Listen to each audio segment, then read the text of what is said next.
des autres débats qui est très intéressant, c'est celui de l'origine des connaissances. Est-ce que les connaissances se construisent toutes à partir de l'observation ou est-ce qu'il y a des connaissances préalables? Débat très ancien entre Aristote et Platon. Platon nous dit que les connaissances, elles sont en nous. Et c'est la maïotique qui va nous permettre de les mettre à jour.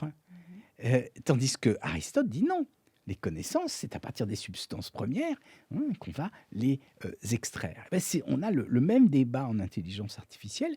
L'apprentissage, est-ce qu'il vient intégralement de l'observation par induction?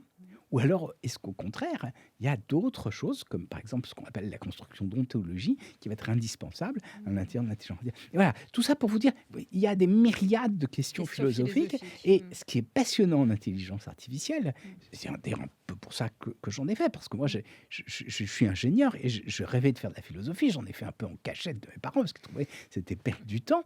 Et quand j'ai découvert l'intelligence artificielle, je me suis dit, oui, c'est une façon de reformuler ces problématiques philosophiques dans des termes nouveaux.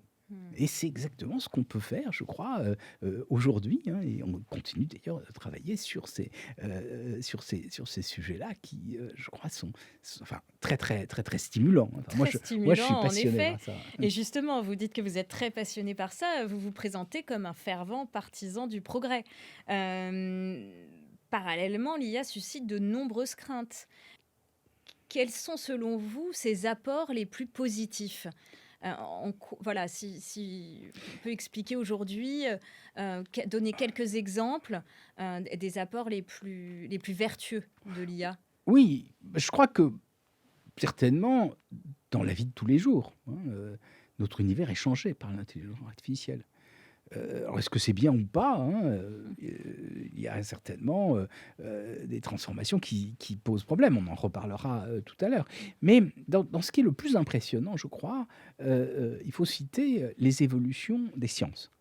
Vous savez par exemple qu'à l'automne dernier, le prix Nobel de chimie a été donné à 3 informaticiens pour la réalisation d'un programme AlphaFold qui est capable d'anticiper le repliement des protéines. Alors précisons, vous savez que les protéines sont les usines du vivant. Leur fonction dépend de leur géométrie. Et bien sûr, leur géométrie, elle va dépendre de tout un tas de facteurs.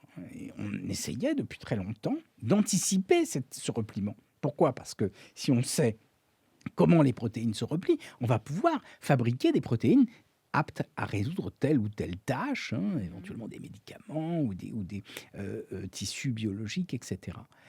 C'était très difficile, on n'y parvenait pas, et grâce à l'intelligence artificielle aujourd'hui, ce qu'on appelle le programme AlphaFold, un repliement des protéines, il est possible d'anticiper ce que va être le repliement, et donc certainement ça ouvre des perspectives tout à fait extraordinaires. Alors, il y a bien sûr d'autres domaines, le domaine médical.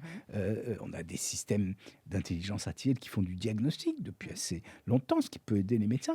Mais on a aussi cette perspective de créer de nouvelles molécules, ce qu'on appelle le drug design en anglais, ou la conception de médicaments avec de l'intelligence artificielle. Beaucoup d'autres domaines, en mathématiques par exemple, on a des outils d'intelligence artificielle qui aident à formuler des conjectures. C'est un vieux système qui s'appelait Graphity, qui fait ça depuis pas mal de temps. Et puis des systèmes qui font de la démonstration automatique ou qui font de l'aide à la démonstration, qui prouvent par exemple qu'une démonstration est correcte.